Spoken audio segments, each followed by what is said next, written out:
insertion is a major theme, so kids might want to start picking out their own outfits, tell you what type of shoes they like, tell you they want to pour their own milk, they want to serve their own food, they want to go to the bathroom by themselves, and they want to please. They respond to validation and positive feedback. And they have internalized values. So they have a conscience and morals, and that guides them. And you see that, when kids share or offer things, they see someone crying, they comfort them. All right, so play is associative play. They make up rules as they go along. They imitate. They have imaginary playmates. Mutual play with parents and other friends. Preschoolers enjoy a sense of accomplishment. And they enjoy imaginative and imitative play. So coping with concerns related to normal growth and development. All right, so learning group cooperation. This is why preschool and kindergarten is, they recommend now preschool for all children. It's still not mandatory or required, but studies show that children do better if they have preschool. And that's because they're learning how in groups, learning how to work in groups. They have peer group experiences, readiness for academia, and it prepares the child for longer school periods. So sex education is actually important to talk about early. Understanding the broader concepts of sexuality. You don't have to talk to them about necessarily like condoms and STIs and, that deep sense of sex, but understanding about sex in general, where babies come from. They're going to ask you, be honest with responses, and also knowing about protecting themselves sexually. There's lots of good resources out there. Sexuality Information Education Council, American Academy of Pediatrics. And this is a very important thing. This is when we start talking about stranger danger. It should be talked about earlier as well. Aggression. So this is behavior to hurt person or destroy property. And it's intentional or sometimes unintentional. It's usually from frustration, but can be from modeling or from reinforcement, right? So if they hit someone and then you hit them back, that's reinforced aggression. Oftentimes, professional help for parenting is needed if it's not just a natural progression of growth. Fears, so night terrors are normal.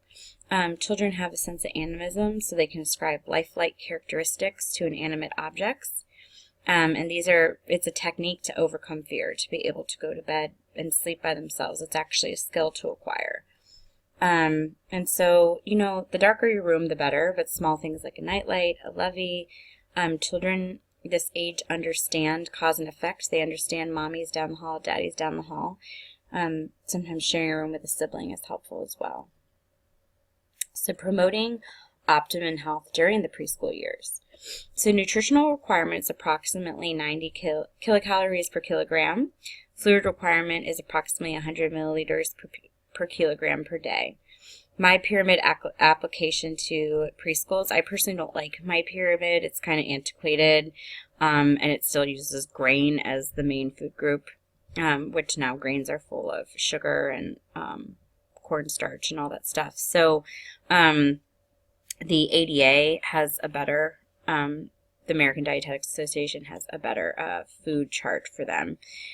So learning 5 and 5, so 5 servings of fruits, 5 servings of vegetables, understanding the difference between fruit juice and fruit, serving sizes, and staying away from processed and saturated fats.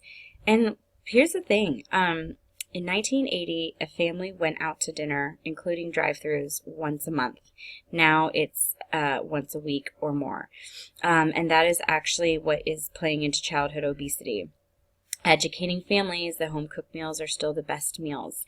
And one thing is, there's educating families on how to shop at a budget, because the reality is unhealthy food can be cheaper, but there's ways to do healthy food.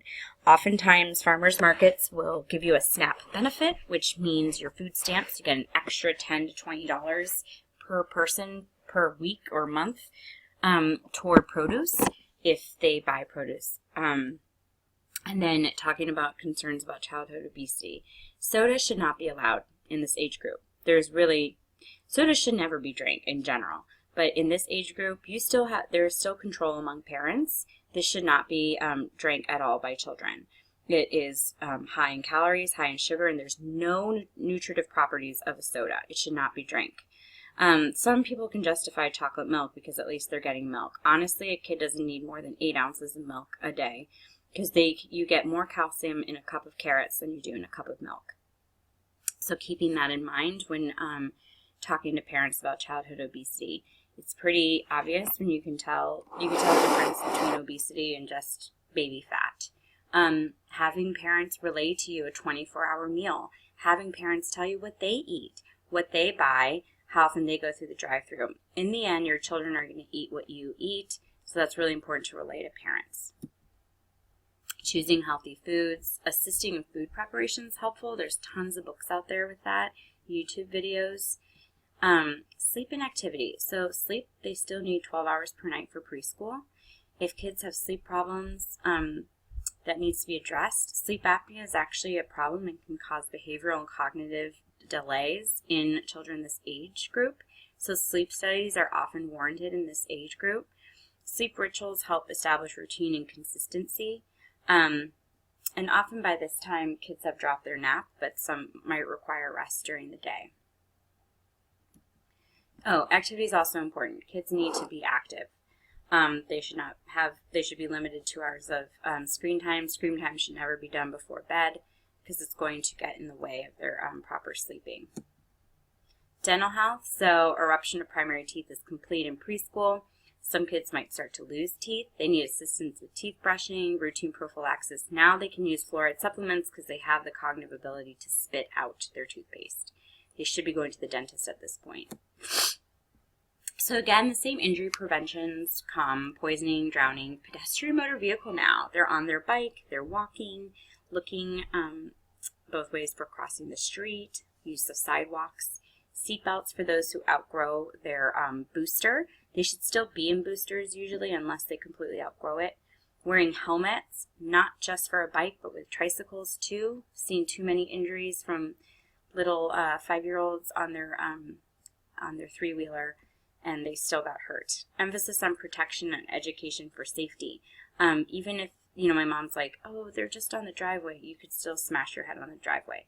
So safety and education is important, not just for parents, but for them to make sure that all caregivers are being educated on safety and education. I didn't have to wear a helmet until I was in preschool or grade school because then it became the fashion. And even then, my parents kind of grumbled about having to shell out money for me to have a helmet. So health problems of early childhood. So there's communicable diseases now, right? In the old days, chickenpox was a big one. Now we vaccinate against it. Incidence has declined with increase of immunizations because we immunize.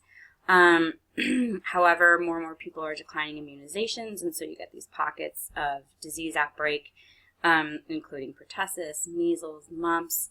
1 in 400 cases of measles is fatal. You can have a lot of neurological disorders with measles. Mumps can cause sterility in men or boys when they grow up. So they're not benign illnesses. We need to educate on the importance of vaccination. Pertussis can be deadly, and the Tdap, that's why we use them. Botulism, tetanus, and of course we have more antibiotics and antitoxins. Of course, with that comes secondary infections of overuse of antibiotics and also antibiotic resistance. So nursing assessment and identification of infections, so recent exposure, so sick agents. Is there anyone sick at school? Is there a sibling sick? Prodromal symptoms, so fever, ache, and then they get the rash. Immunization history is important, and then history of having a disease, right? They had the chicken pox, the likelihood of it recurring is very rare, and if it does, then that might keep you in mind to think of other autoimmune or immunocompromising diseases like HIV for someone to get recurrent chicken pox. It's very rare, like very, very rare to get recurrent chicken pox, so that's going to warrant more investigation. Preventing the spread of disease. Primary prevention of spread of disease is immunization. It is the single most successful public health movement in the world, and we should encourage it. Control spread of disease to others, reduce risk of cross transmission of organisms, so good hand hygiene, not sharing drinks, infection control policies, and hand washing.